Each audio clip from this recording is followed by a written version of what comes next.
everyone, welcome back to Momentum Money. Hit that subscribe button if you're new, because every Friday we're talking about real strategies to build wealth and create financial momentum. Today's video is a little different. It's personal, it's vulnerable, and honestly, it's a bit embarrassing. But I think it needs to be said because I see so many people making the exact same mistakes I made.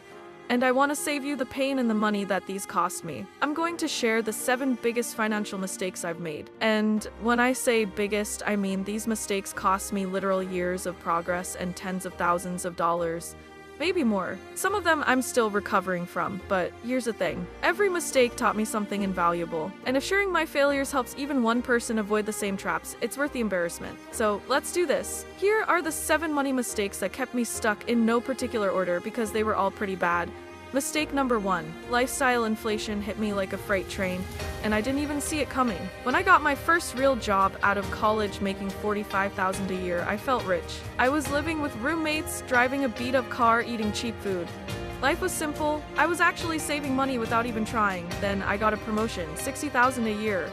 And you know what I did? I upgraded everything. Got my own apartment, leased a nicer car, started eating out all the time, bought nicer clothes, subscribed to every streaming service, joined an expensive gym.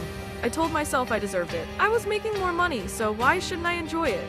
Then I got another raise, $75,000, and guess what? I upgraded again, even nicer apartment, added more subscriptions.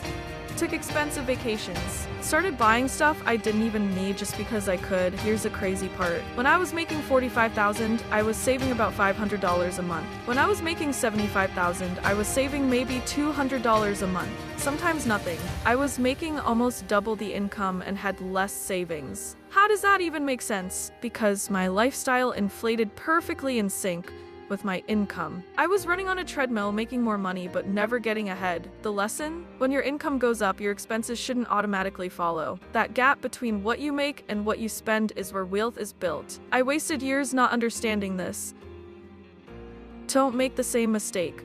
Mistake number 2. I didn't start investing early enough, and it cost me a fortune in compound growth. I know everyone says this. Start investing early. Time in the market beats timing the market.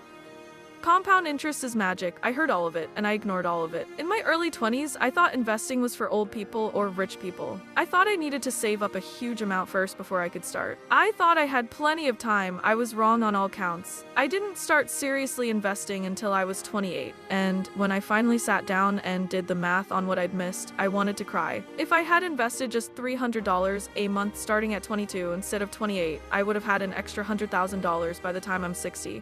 $100,000 just from starting 6 years earlier. 6 years of scrolling Instagram, buying stuff I don't even remember, going out to bars, and it cost me $100,000 in future wealth. That's the real cost of waiting.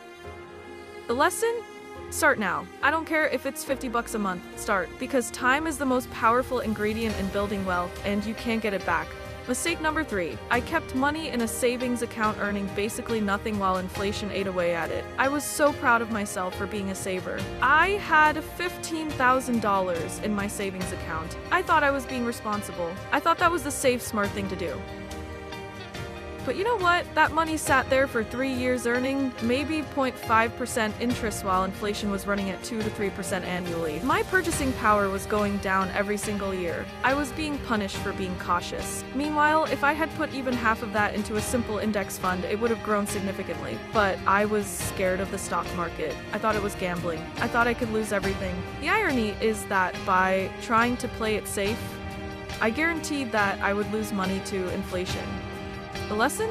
Cash is not an investment. It's a tool for short-term needs and emergencies. Everything else should be working for you in actual investments. Keeping large amounts of cash sitting around is a guaranteed way to lose wealth slowly. Mistake number 4, and this one stings. I bought a brand new car when I absolutely did not need to. I was 26, I just gotten a good raise, and I decided I deserved a nice car. So I went to the dealership and bought a brand new car for $32,000. Put a little bit down, financed the rest at 5% interest for 6 years. I drove off the lot feeling like I'd made it. 2 years later, I realized I'd made one of the dumbest financial decisions of my life. That car immediately lost 20% of its value the second I drove it home. I was paying interest on a depreciating asset. The monthly payments were eating into my cash flow. Insurance was expensive. And here's the worst part, I didn't even need it. My old car was fine, it ran perfectly. I just wanted something nicer. If I had kept my old car for another 3 years and invested that monthly payment instead, I would have had over $20,000 invested. Instead, I had a car worth less than what I owed on it. The lesson? Cars are not investments, they're tools. Buy reliable transportation, not status symbols. That money should be going toward actual assets, not depreciating metal. I tried to time the market and got destroyed. A few years ago, I finally started investing. I put money into index funds. Things were going well. Then the market had a correction. My portfolio dropped about 15% in a few weeks. I panicked. I thought, this is gonna get worse. I should sell now and buy back in when it's lower. So I sold everything. I was going to wait for the bottom and then jump back in. You know what happened? The market recovered within 3 months and kept going up. I missed the entire recovery because I was sitting on the sidelines waiting for the perfect moment to get back in. By the time I finally reinvested, the market was higher than when I'd sold. I lost money by selling low and buying high. The exact opposite of what you're supposed to do. And it happened because I thought I was smarter than the market. I thought I could predict what was going to happen next. The lesson? You can't time the market. Nobody can. Not consistently. The best strategy is to invest consistently regardless of what the market is doing and hold for the long term. Trying to be clever usually just costs you money. Mistake number 6. I didn't track my spending and money just disappeared. For years, I had no idea where my money was actually going. I'd get paid, pay my big bills like rent and car payment, and then just spend on whatever throughout the month. Eating out, shopping, subscriptions, random stuff on Amazon. At the end of the month, I'd check my account and wonder where all my money went. I genuinely couldn't tell you. It just evaporated. Then I finally started tracking every dollar for 1 month. Just to see. And I was spending $600 a month eating out. $600. I was spending $200 on subscriptions I barely used. $150 on impulse Amazon purchases. That's almost $1,000 a month that was giving me basically zero value. I wasn't even enjoying most of it. It was just mindless spending. The lesson? You can't manage what you don't measure. Start tracking your spending. You'll be shocked at where your money actually goes. And once you see it, you can fix it. Mistake number 7, and this is the one I regret most. I didn't invest in myself and my skills early enough. I spent years consuming instead of learning. I bought stuff, I paid for experiences, but I almost never invested in education, courses, books, skills that would actually increase my earning potential. I finally started taking this seriously a few years ago. I invested in courses to learn new skills.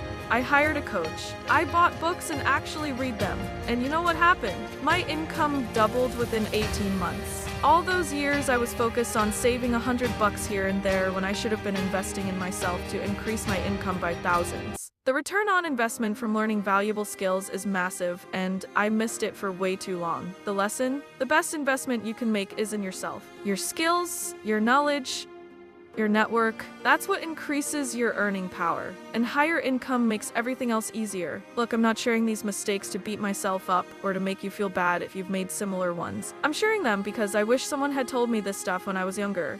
Every single one of these mistakes cost me real money and real time, but they also taught me lessons that changed my entire financial trajectory. I'm in a completely different place now because I learned from these failures. So here's what I want you to do. Look at this list and be honest with yourself. Which of these mistakes are you making right now? Not in judgment, just in awareness, because you can't fix what you won't acknowledge. Pick one, just one, and commit to changing it this month. Not all 7, that's overwhelming. Just one. Maybe it's starting to invest, even if it's just $50. Maybe it's tracking your spending for the first time. Maybe it's selling that expensive car and getting something reasonable. Whatever it is, take action. Because here's the truth. Making mistakes is normal. We all do it. But staying stuck in those mistakes, that's a choice. You can decide today to do things differently. If this resonated with you, hit that like button. Subscribe for more real talk about money every Friday. And comment below with a mistake you've made or currently making. Let's be honest with each other. No shame, just growth. Remember, building wealth is about momentum. Small corrections that compound over time. You've got this. I'll see you in the next one. Keep building that momentum.